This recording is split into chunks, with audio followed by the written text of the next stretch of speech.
One, two, one, two, one, two, one, two. You ready? Somebody make some noise in this joint. KBLA Talk 1580 celebrates its 4th anniversary this year on Juneteenth. Here we go again. Hard to believe 4 years has gone by so fast. Oh my God. But here we are, still standing, still loving and serving our people as best we can. Yeah, that's what I'm talking about. To celebrate our 4th anniversary, we have 4 big events, and you're invited to all of them. She got a lot to say. Let's do this. Let's get it on. On Wednesday, June 18th, we go live on C-SPAN for the 2nd consecutive year with our Climate Justice Plus Black Health Symposium. Tavis Smiley will moderate an all-star panel of thinkers and influencers as we continue our vitally important climate justice work. Hey, Tavis Smiley, talk about. On Thursday, June 19th, you're invited to join us as we celebrate Juneteenth and our 4th anniversary. There will be plenty of food, fun, great music, good vibes, and all of your favorite KBLA Talk 1580 hosts will be there. Yeah, man. Took the beat. On Saturday, June 21st, there are 2 big events you're invited to attend. I can't wait to hear it. This year, KBLA Talk 1580 continues its annual partnership with the Empowerment Congress for a community celebration and dialogue to educate, engage, and empower. This year's theme is resilience in the face of chaos. Can't wait to see what's up next. Y'all ain't ready for this. And new this year is our State of Black Women in Los Angeles Symposium, moderated by Dominique DePrima, with a luncheon to follow. Dominique will be leading a dialogue with some of the most impactful Black women leaders in Los Angeles, and you're invited to join. This is it. All of these events are free, but seating is limited, so you must register in advance at our KBLA1580.com website, where you can find all the details you need about each event. Check it out. It's our 4th anniversary, and we would love to celebrate it with you. I love you guys so much. There's nothing you can do about it. We're KBLA Talk 1580. The only black talk radio station west of the Mississippi. Thank you for having our black. Happy anniversary, KBLA. Love you. Love you.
I'm Jesse Jackson Jr. Welcome forward to the Jesse Jackson Jr. Show. My very special guest on this hump day is S. Todd Yeary. Dr. Yeary is principal of the Yeary firm, a Maryland-based litigation and government relations firm, and also serves as the senior pastor of the Douglas Memorial Community Church of Baltimore and affiliates.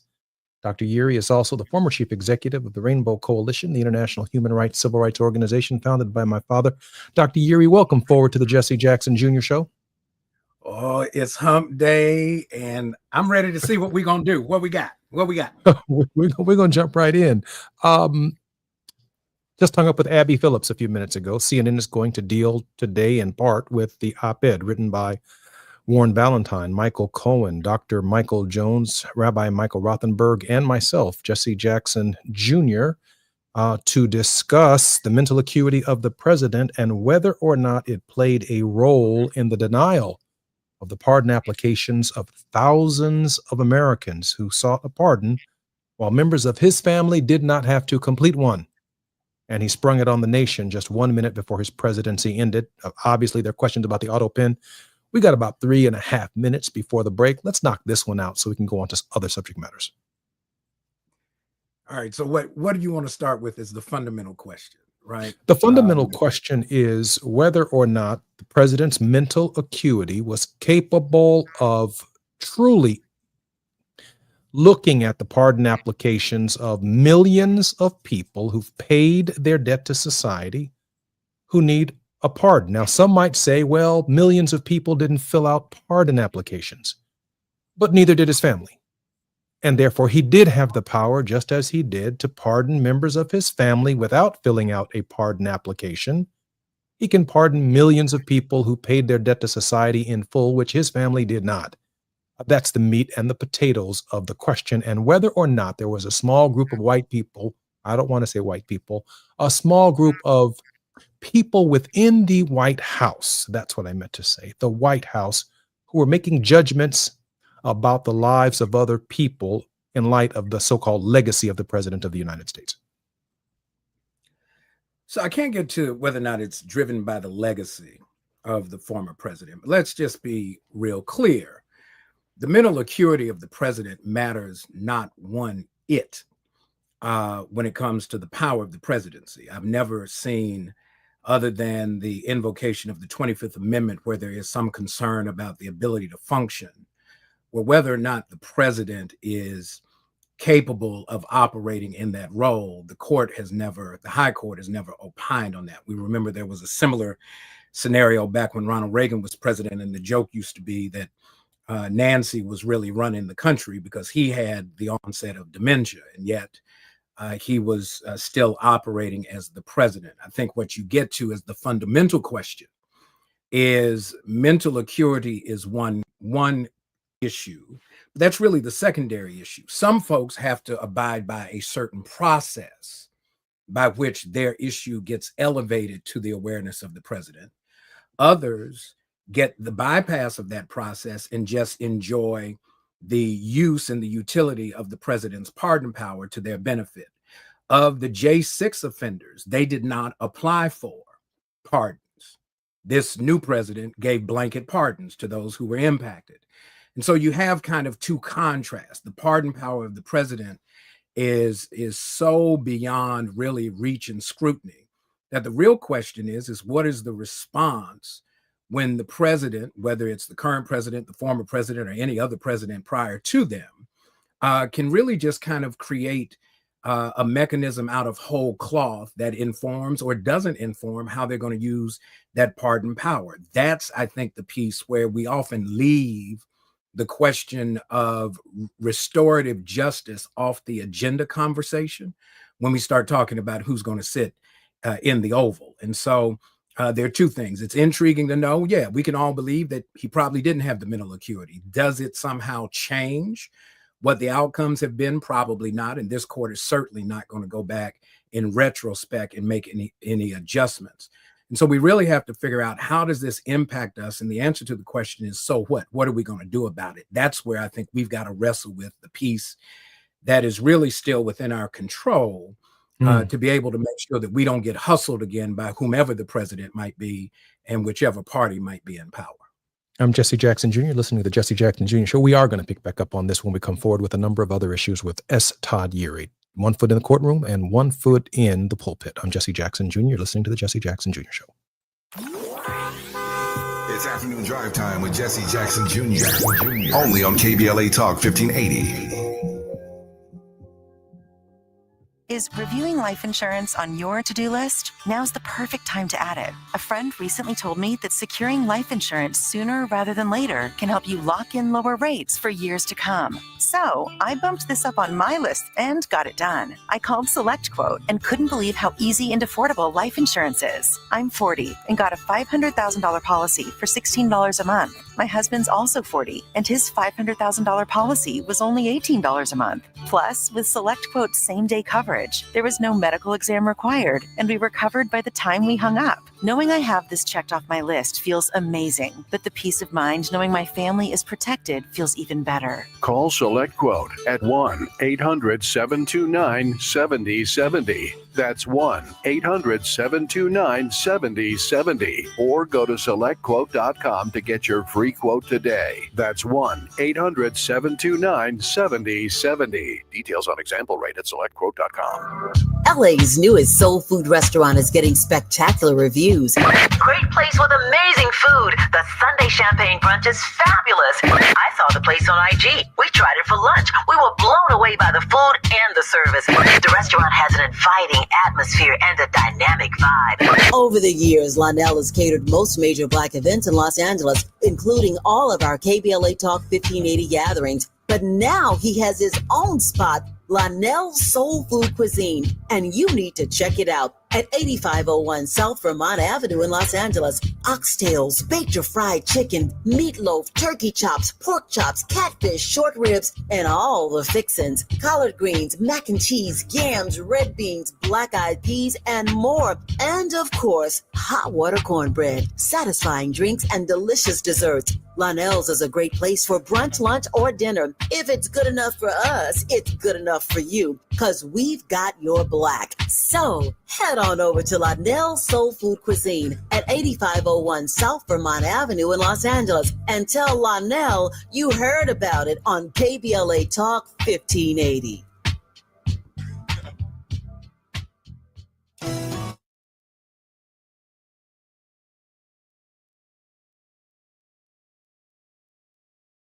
At the historic Second Baptist Church. Dr. Epps has faithfully served Second Baptist as its senior pastor for 37 years. What a legacy of love and leadership. Pastor and Mrs. Epps will be honored at a luncheon on Saturday, July 26th, 11 a.m. to 2 p.m. at the Sheraton Universal Hotel in Universal City, and you're invited to attend. Noted scholar Dr. Michael Eric Dyson is the keynote speaker. For ticket information, please contact Epps Retirement at gmail.com or call 213-399-2103. That's Epps Retirement at KBLA 1580 Santa Monica. KBLA 1580 Santa Monica. KBLA Talk 1580. Now back to more of Jesse Jackson Jr. on KBLA Talk 1580.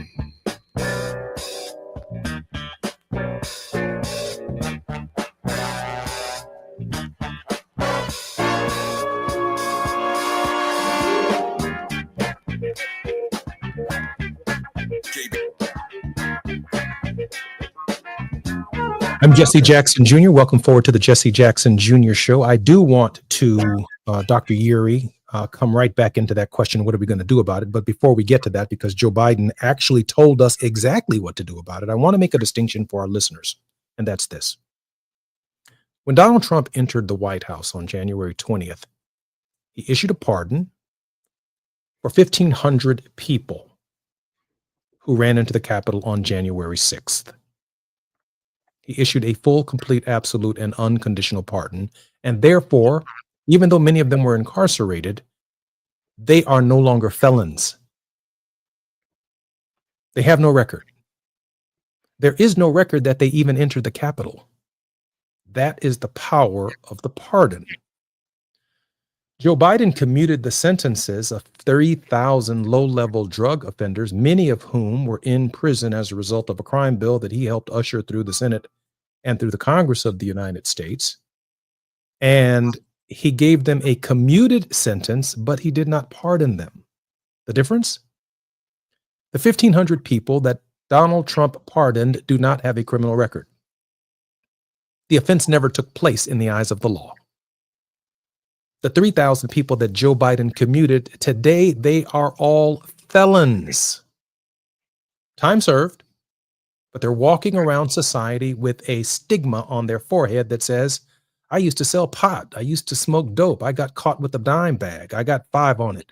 Whatever. They are felons because Joe Biden reprieved them, but he did not pardon them. And that begs the question. that he pardoned members of his, and the Justice Department makes those 3,000 people wait 5 more years, just as they did me and Warren and Michael Cohen and others, before we can even fill out an application to ask for a pardon. So we wait 5 years in addition to what the judge gave us to do. And then we get in a long line waiting for Joe Biden's signature after we've spent 6 months working on these applications. To be told no, he pardons his family and they never filled out an application and were never charged with a single crime. They never got indicted. They never were accused of anything. He just gave them a pardon and they never filled out an application. What to do about it? The question before the break.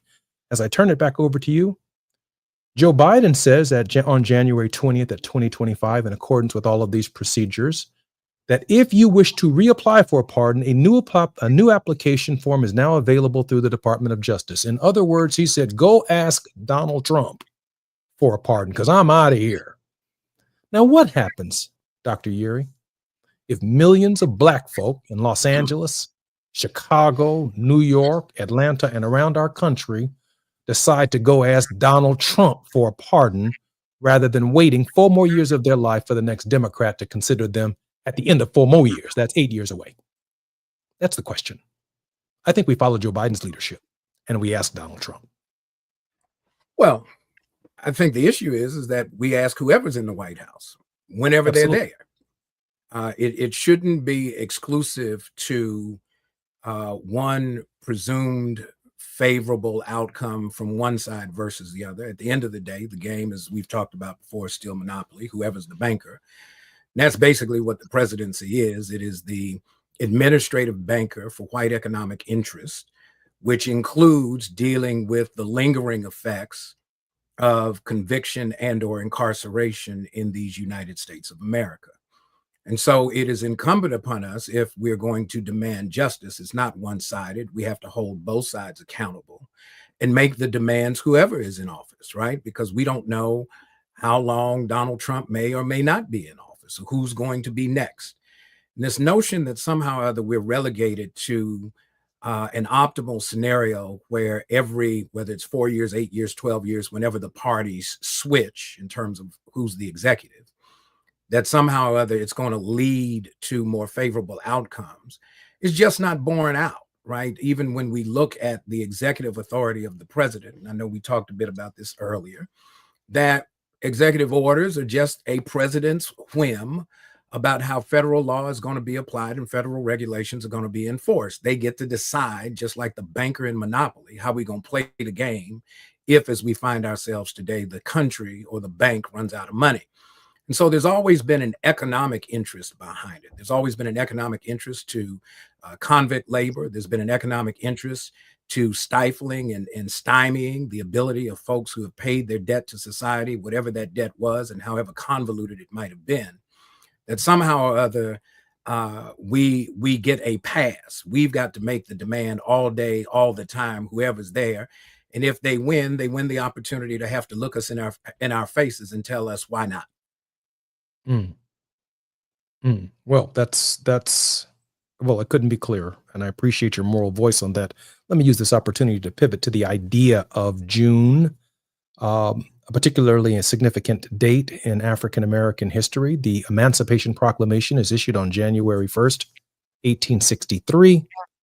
2 years later, Texas, sometime in June, about June 19th, actually gets the notification that the Negroes are free. 2 years after the Emancipation Proclamation, which, as you know, kept slavery in the states where Lincoln had control, but sought to free them, in part, Civil War time propaganda, in the states where he had no control.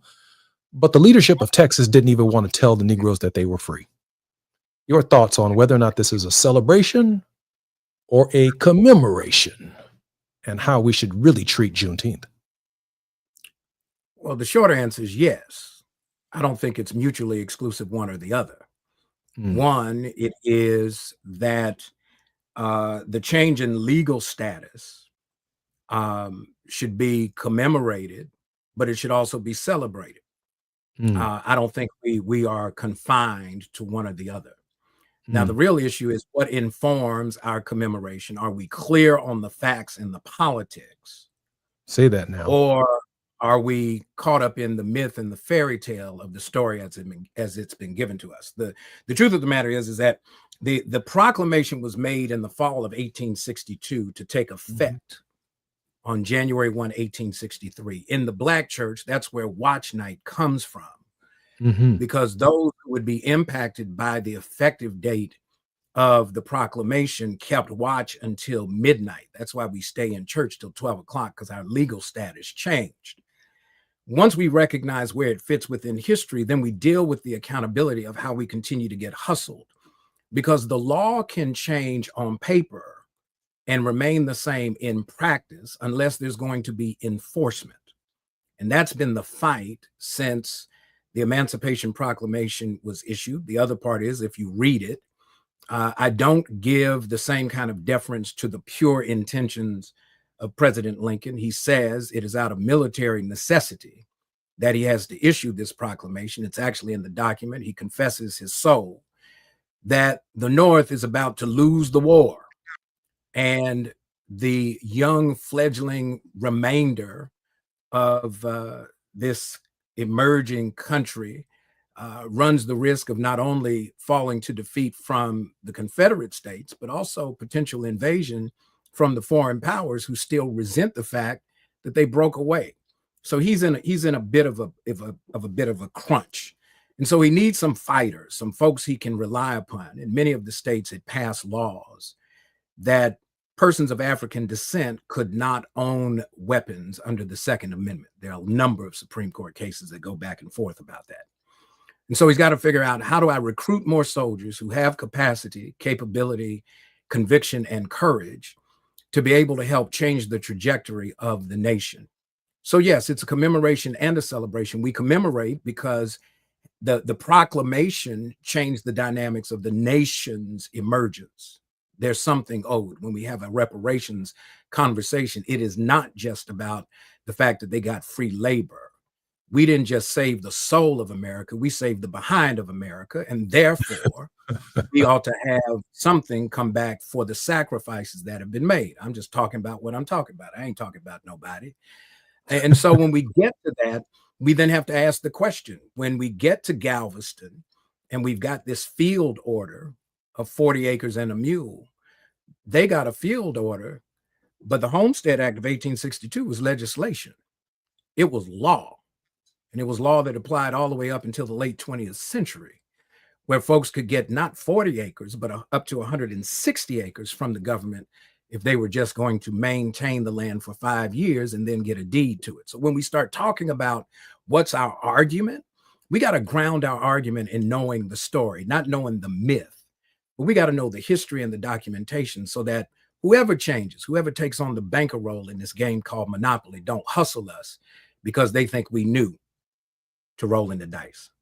You know, it feels like since Sheila Jackson Lee advanced the legislation and it became a national holiday, that you're right. It should be both, but it does feel more like a barbecue event. It does feel more like a celebration than a commemoration. And the substance of the commemoration is exactly what you said: the 40 acres and a mule, the 100+ acres of land. If you field it for 5 years, it would have put former African slaves in a very, very different position during Reconstruction.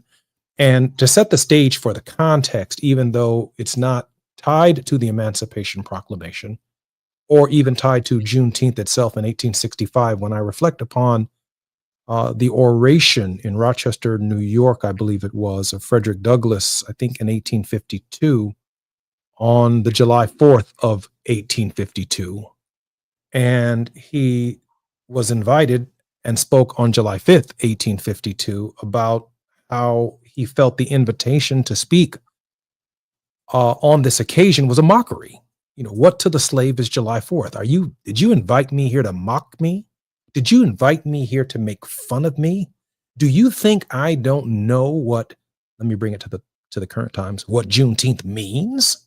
Do you think that 2 years of free labor beyond the initial proclamation itself, born on the backs of people from 1619, even until that date, is something to have a piece of corn, some collard greens, a piece of fat back, and some ribs about? Or am I righteously indignation when I hear Donald Trump come after diversity, equity, and inclusion, come after HBCUs, come after the Department of Education, come after USAID, come after Social Security and all of the gains that we've made since Second Reconstruction? Righteous indignation is part of that commemoration in your thinking, Dr. Geary? It better be. And here's why. Unless we've arrived, right here, let's talk about this word emancipation and how many times it is conflicted in the lived experiences of Black people in this country. We've got the Emancipation Proclamation. We have the passage of the 13th Amendment, where the exception clause is part of significant debate, that slavery shall be outlawed in the United States, except in instances of punishment for crime. So your legal status is that if you are convicted of crime under federal law, you are legally a slave. They can get free labor out of you. Convict leasing comes out of it. The state of Alabama, as we learned from a good brother in Montgomery, Brian, brilliant attorney, he tells us that 73% of Alabama's revenue was convict leasing during Reconstruction. So it wasn't just about cotton, it was about government. And so this notion that they're still relying on free labor to keep government, that we have to wrestle with, are we going to give them a pass, or are we going to step up and make sure that lottie-dottie and everybody, as we would say. And I don't mind, listen, I like a good cookout with everybody else. Give me some collard greens and some corn. Make sure you know how to cook the ribs. If you ain't good at the grill, go sit down and you look. And if you can't handle the Kool-Aid, if you can't make red Kool-Aid like it's supposed to be made, look, you just wait off to the side and have your plate in your hand. But once we sit down, what do we discuss over the meal? This ain't Thanksgiving a la 2.0, whatever it is. It has to be a meeting of the minds and the stoking of the courage of the hearts to say, what's the next move to make sure we continue to hold the government accountable until we get not what we want, but what we deserve. And we don't get what we deserve. Reverend has always told us, you don't get what you deserve, you get what you demand and negotiate. And we ain't negotiated no more. So glad that I'm a part of KBLA Talk 1580. The 4th anniversary events are fast approaching, and seating of all 4 of our special events is getting tight. Please register at kbla1580.com's website. If not, let me encourage you to stop by and do it right now so you don't get left out. It's our 4th anniversary. Thanks to Tavis Smiley, we have a vehicle by which we can communicate, we can celebrate, and we can commemorate. If you're planning to join us for our 4th anniversary celebration, I'm coming all the way from wherever I will be in Los Angeles for that week.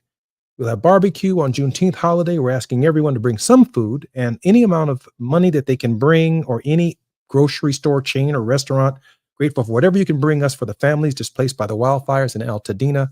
I'm Jesse Jackson Jr. When we come forward, more with Dr. S. Todd Yeary on Wealthy Wednesdays on KBLA. It's afternoon drive time with Jesse Jackson Jr. Only on KBLA Talk 1580.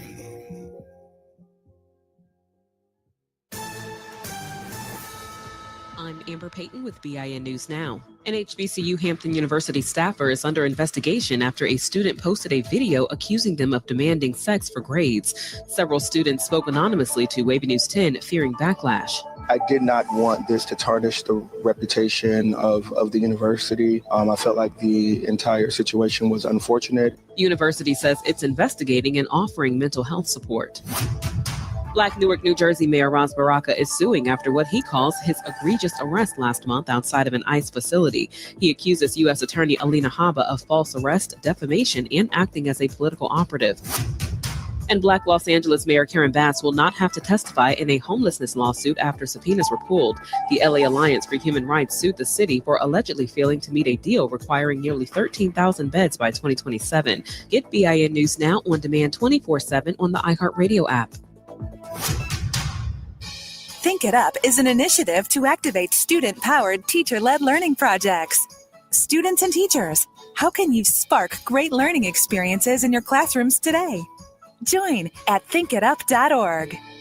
This is the KBLA Sports Minute with Ray Richardson.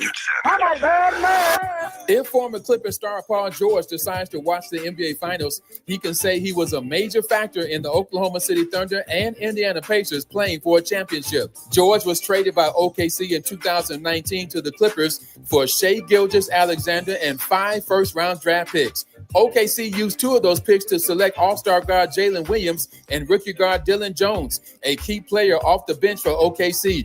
In 2017, Indiana traded George to OKC for guard Victor Oladipo and center Domantas Sabonis. 2 years later, the Pacers used Sabonis in a trade with Sacramento to get Tyrese Halliburton. Halliburton and Gilgeous-Alexander have their teams on the doorstep of an NBA championship. As for George, a 9-time All-Star, he's stuck with the Philadelphia 76ers team that is nowhere close to competing for an NBA title. No debates, no speculation, just the info you need. That's your KBLA Sports Minute. I'm Ray Richardson on KBLA Talk 1580.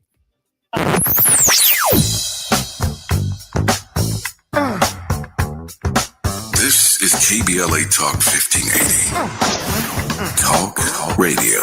That's music to your ears. We're unapologetically progressive. KBLA Talk 1580. We've got a lot to talk about.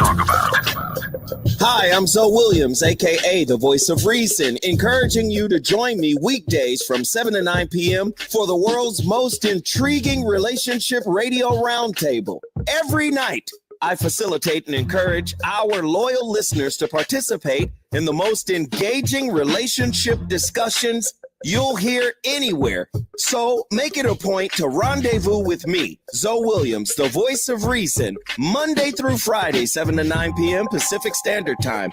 Trust me, your relationships will never be the same. The VOR is on fire tonight. Unapologetically progressive. KBLA Talk 1580. We've got your black.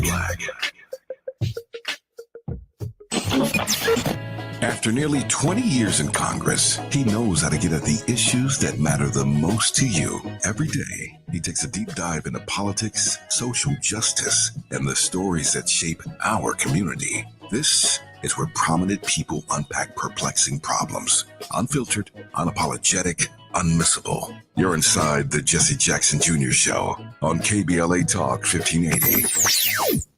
Nearly 7 million Americans aged 65 and older are living with Alzheimer's disease, also known as AD, a type of dementia that affects memory, thinking, and behavior, making everyday tasks challenging. But did you know that Black adults aged 65 and older are twice as likely as white adults to develop AD?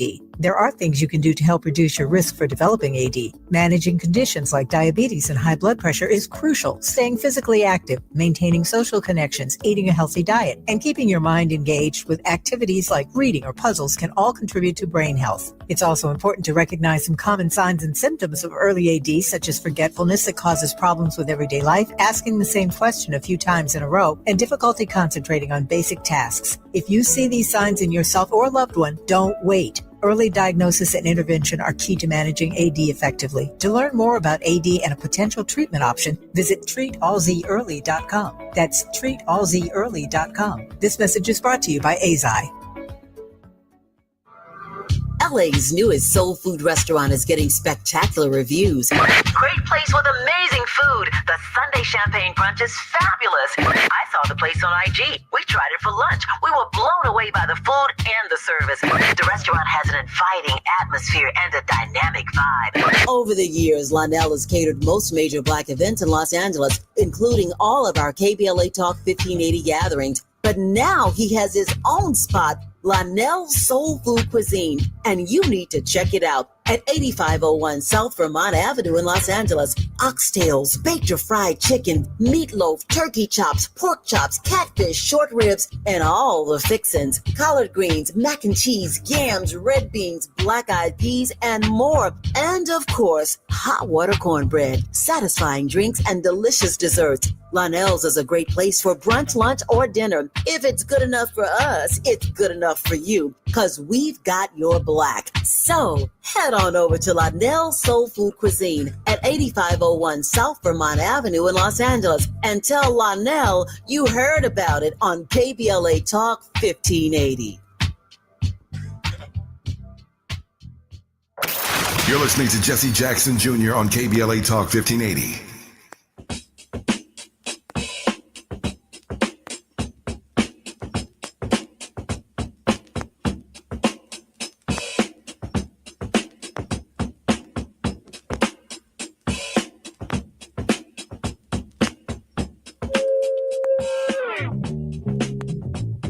I'm Jesse Jackson Jr. Welcome forward to the Jesse Jackson Jr. Show. My very special guest is Reverend Dr. Attorney S. Todd Yeary, 1 foot in the pulpit, 1 foot in the courtroom. He's our special guest regularly on Wealthy Wednesdays with S. Todd Yeary on the Jesse Jackson Jr. Show. Dr. Yeary, welcome forward. I appreciate hanging out with you. You give me better than I deserve, my brother. No, you're the best. Listen, I want to be clear, and then I want you to share with us your thoughts on executive orders like the Emancipation Proclamation. They do have the power to set lots of people free. Whatever they become over history, they do mean something. Japanese internment, the Manhattan Project. While I understand that the pardon process itself is unfettered and unique to the President of the United States, ultimately, Jesse Jr., what are you saying? Well, this is what I'm saying. Forgiveness in the Constitution must become democratized. The Black community deserves forgiveness for the mistakes that we've made. And by that, I mean not the institution of slavery and all that racism has represented to us over years and decades, over centuries. I'm saying that those of us who sold drugs, those of us who had a DUI, those of us who made mistakes along the way, and after our mistakes, we have to relive them because we're not pardoned. It's almost like the full, complete, unconditional, absolute pardon. I wouldn't be surprised, other than Mrs. Johnson over at the White House, who works now as the pardon czar. Man, she might be the only Black person in American history to ever get one of those. That's different than a commutation. That's different than sentence reduction. That's different than a half a pardon. I'm talking about the thing that he gave his son, Hunter Biden, full, absolute, complete. The democratization, not necessarily of the pardon process, which should be better regulated, even though it's his decision, but the democratization of forgiveness. It just seems to me that it belongs to everybody, since Jesus of Nazareth himself, Dr. Yeary, was responsible for bringing it forward 2,000 years ago, and governments all around the world have tried their best to duplicate the power of that forgiveness by giving it to a king, by giving it to a pharaoh, by giving it to a president. It seemingly never gets democratized. It belongs to everyone. Dr. Yeary? All right, so you all up in my closing remarks, and so I can't. It's not time for the sermon. We ain't had that's another segment. Listen. So I can't sing the hymn, Father, I stretch my hands to thee. We can't do that just yet. We got to hold off a little bit. Okay. Let's talk about the meaning of democracy, because I think we operate out of this sense that we have the same definition to terms, and they operate differently depending on who you are. So restitution for some looks a whole lot different than restitution for others. You mentioned some folks get pardon, some folks get commutation. They do not mean the same thing, even though they operate functionally out of the same authority and power of the president. And so when we talk about what the country's commitment is, the reason I don't expect the country to get the notion of forgiveness is because this country ain't figured out contrition. So if they can't see the speck in their own eye, right? Why do we keep relying on them to keep pointing to us about what's wrong with us? They will diagnose us, but they won't redeem us. They won't tell us the truth. they won't give us the same access to justice. Even in how they frame the conversation. This is not a government that's committed to diversity, equity, and inclusion. So let's pack up the Statue of Liberty and send her back to France. Because give me your tired, your poor, your huddled masses longing to be free. That whole frame is where out of e pluribus unum, out of many one. Take it off the back of your negotiated tender that's really just cheap paper made out of fiber that has no value except to create a modicum of exchange that allows you to exploit some to the benefit of others. Let's just talk about it. So, and look, don't get me wrong, y'all, the cookout, if I could get on an airplane, I'd be coming, have my fat back ready. I like the hard part because I can suck on it. It does something for me.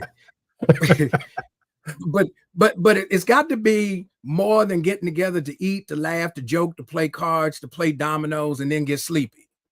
Or shoot somebody. Well, we have a tried little in Chicago, man. We tried Shooting not to becomes a whole nother thing, man.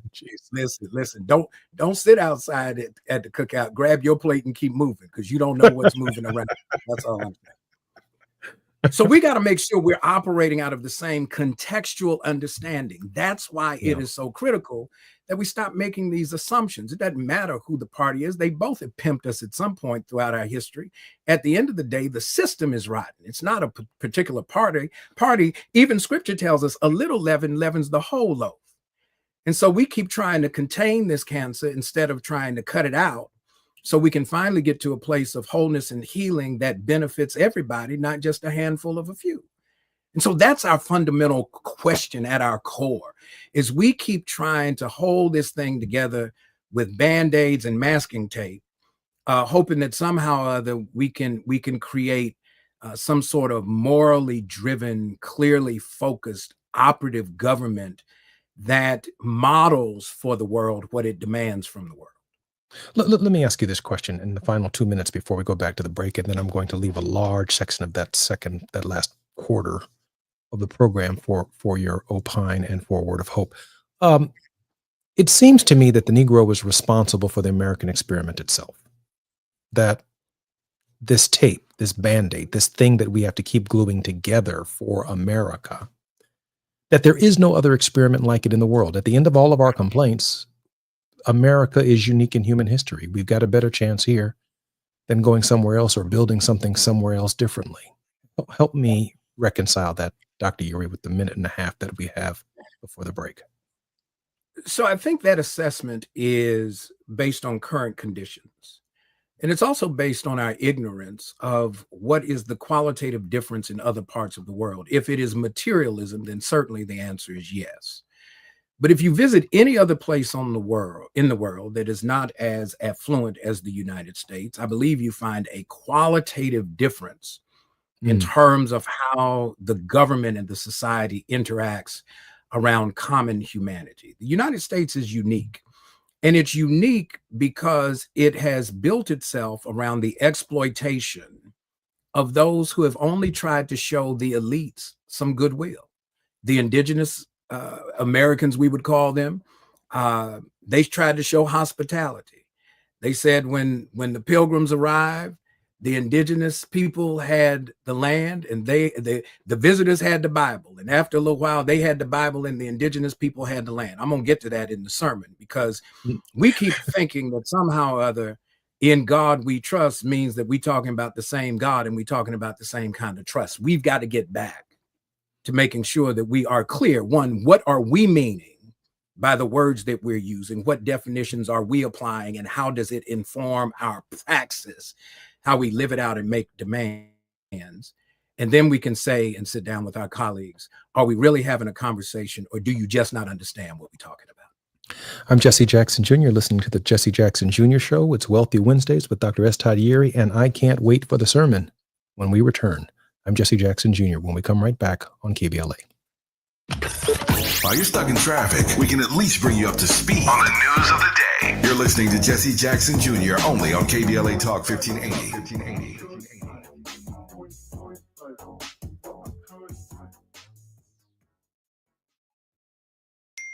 Attention Los Angeles County renters and landlords. Starting January 1st, 2025, there are new rules limiting rent increases for rent-stabilized units in unincorporated LA County. Most rent-stabilized units will have rent increases capped at 2.565% from January through June 2025, with exceptions for qualified small property landlords and luxury units. To learn more about the new changes, visit rent.lacounty.gov. This message is brought to you by Los Angeles County Department of Consumer and Business Affairs.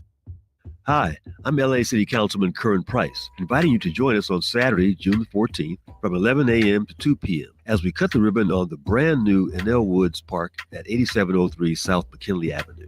Thanks to a generous donation from Heal the Bay, the park features smart irrigation, stormwater capture systems, and space for local wildlife to thrive. And we've built a walking trail, picnic areas, native landscaping, and quiet spaces for families to gather, relax, and connect. This is part of a much larger effort to expand green spaces across South LA with 3 new parks in the works, a first-of-its-kind community center coming soon, and plans to connect it all through the South LA Greenway.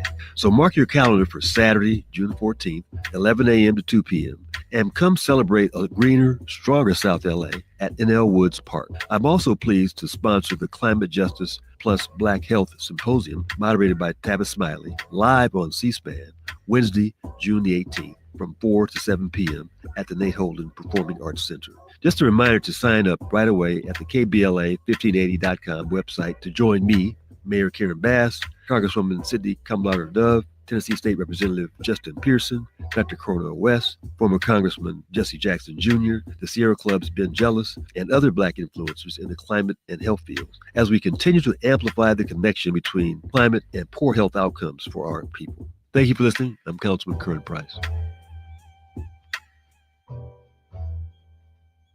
Wesley Financial Group is not a law firm. Hi, I'm Chuck McDowell, the timeshare cancellation guy and founder of Wesley Financial Group. And I want to set the record straight. I am not an attorney. I've never wanted to be an attorney. And the truth is, I really don't even like attorneys. If I sound like an attorney, I'll apologize. But what I've learned in my 15 years in the timeshare cancellation business is you don't need to be an attorney to get folks out of their timeshare. At Wesley, we've helped over 40,000 families cancel their timeshare. And I want to share with you how we do it. Just give my office a call. I guarantee if we take you as a client, we'll get you out of your timeshare or you'll pay nothing. Attorneys, this was meant to be funny, so please don't sue me, especially my friend Kenneth from Black River Falls, Wisconsin. Call now for your free timeshare exit info kit. 800-857-8866. 800-857-8866. 800-857-8866.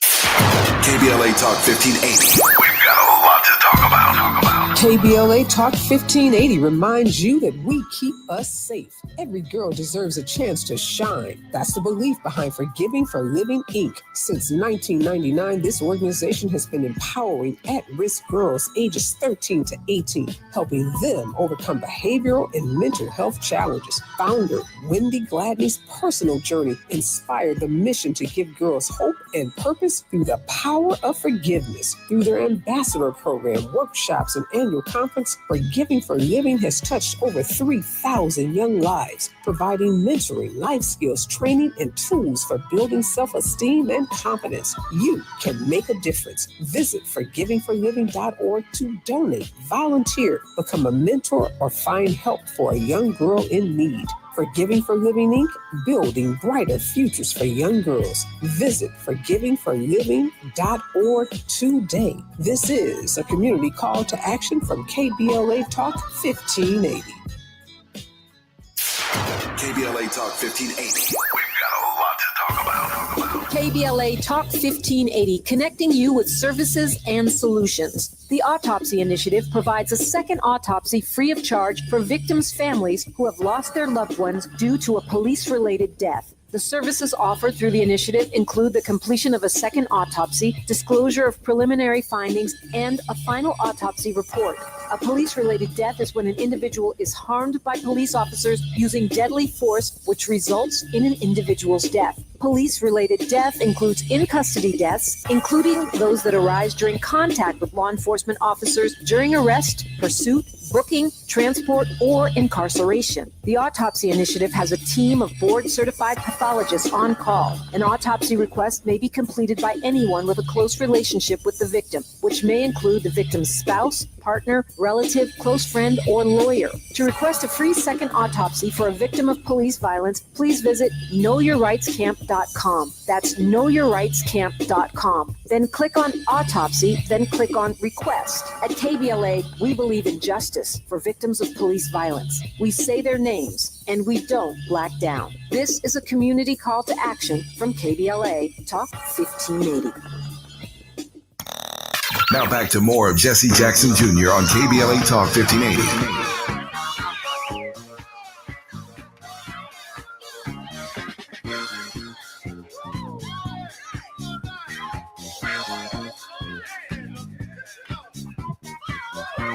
I'm Jesse Jackson Jr. Welcome forward to the Jesse Jackson Jr. Show. We have had on our program for the last hour Dr. S. Todd Eury. Dr. Eury has 1 foot in the pulpit, 1 foot in the courtroom, but both feet in reality. So grateful, Dr. Eury, that you're joining us once again on your Wealthy Wednesday show on Jesse Jackson Jr. Well, it's only, quote, my show because of your generosity and your vision. And so I applaud your willingness to have a candid conversation about truth telling and do it in open spaces. That way we can deal with reality and not keep playing with this fiction called the mythology of making America great again. Can I make two basic points before you share with us a word of hope? First, Karine Jean-Pierre has a new book called Independent. I am going to reach out to the former press secretary of the president of the former president to invite her to be a guest on our show. For 3.5 years, she told us everything was all right. But just a few months after having left the Biden White House, she says she no longer wants to be a Democrat. Now, that book that she has written is being referred to as very hard-hitting, but also a soft and gentle touch. Karine Jean-Pierre is someone that I'm going to reach out to on our program. We've already had Jonathan Allen with his book Fight, and we're going to reach out hopefully this week to Jake Tapper to see if Jake Tapper will come on our program to talk about original sin. And I want to share this right here with Tavis Smiley. Whoever that timeshare commercial guy is that we just heard a few moments ago, I want him on my program. I would love for him to be a regular because and he sounds like David Whitman from the D White Man, David Whitman from the Tom Joyner Morning Show. And I really would like to ask him some questions about what white folks are thinking, not only in timeshares, but around the country. But he's definitely got the voice to communicate the message. Dr. Eury, all jokes aside, we're living in very difficult times. People are feeling some kind of way about where the Trump administration is going. Today, the Democratic Party has parked a taco truck in front of the Republican National Committee, making fun and poking the bear, as Nina Turner and Cornel West spoke about just before we began our program. Seems to be kind of petty, kind of running for class president in 8th grade. It just doesn't seem to be the kind of response that resonates with the resistance movement, given all that's at stake. Share with us a word of hope and help lift our spirits. Yeah, so a couple of things. One, you often say I've got 1 foot in the courtroom, 1 foot in the pulpit. The church where I am privileged to serve as pastor is not across the street from the courthouse. They're in totally different neighborhoods. The realities look very different. However, the people that are frequenting the courthouses around the country very often look like you and me because the system wasn't designed for us. It was designed on us. And so we have to understand the context. When Karine Jean-Pierre is saying she's leaving the Democratic Party, what she's actually doing is embracing what we know from the Kerner report. The Kerner report was real clear that we've got to stop this sloganism issue around Black power. It's not enough to have a chant. You have to have a plan. And part of the plan is, and they define it actually in the Kerner report, is the ability to swing the outcome of an election. Well, if you're going to get basically variations of the same thing from the primary process of the two major political parties, then I think what you do is you opt out. I think this is a very real consideration. Third party doesn't really help us in grounding the competitive nature. But if you're going to swing the outcome of the election, then let the people who going to fight over the foolishness of primary pandering decide who's going to be the candidate. And then once they know who the competitors are, then come back and play to the independents so that we can set the agenda, because we then get to determine the outcome of the election. That's the definition of power that you find in the Kerner report. But the other part is, and this is where I will leave it, Sunday is on the calendar as the day of Pentecost. It's the observance in the Christian faith of the formalizing of what we would call the birth of the church. But let me put it in a little different context. The day of Pentecost, folks begin to hear the communication of good news in their own language. It is actually the remedying of what happened at the Tower of Babel. That when you had this design that folks could build a ladder, get to heaven, be just like God and look God in the face, that there was a confusing of the language where you could not communicate with the rest of the world. And we know the joke that if you speak 2 languages, you're bilingual. If you speak 3 or more languages, you're multilingual. If you speak 1 language, you're an American. We're not able to communicate with the world. We have isolated. We found ourselves isolated because we operate out of this notion of sovereignty that gives us the authority to rule and lord over others in ways that has not been seen in human history. And so when we come to the day of Pentecost, at a time when this political process is endorsed by a version of Christianity that Christ himself would not recognize, we have to ask ourselves the question, what is the day of Pentecost really all about? It is not about the gospel, the being definite article. It is about a peculiar gospel, this gospel, the gospel that requires us to take care of the needs of those who have no food, have no water, have no housing, have no clothing, because it is in that manner that we demonstrate the fruit that establishes who we are.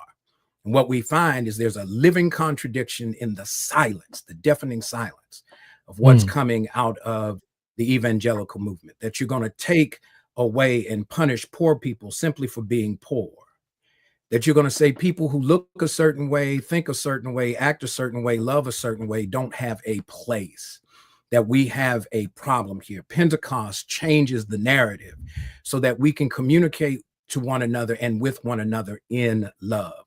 It's not the gospel, it's this gospel. And then it's not the church. Jesus says to Peter, upon this rock, I will build my church. We've got to make sure that we imitate and replicate the model that Jesus has set forth and change the world without apology, because we do what we do and we do it the way we're supposed to do it. And we keep doing it until we get what we demand. Dr. Uri, we are wealthier this Wednesday. Thank you so much for being with us. Good to be with you. I'm Jesse Jackson Jr. You've been listening to the Jesse Jackson Jr. Show on KBLA. We are so much wealthier because Dr. Uri grounds us in the middle of our week so that we can make it through the end of the week and on to another.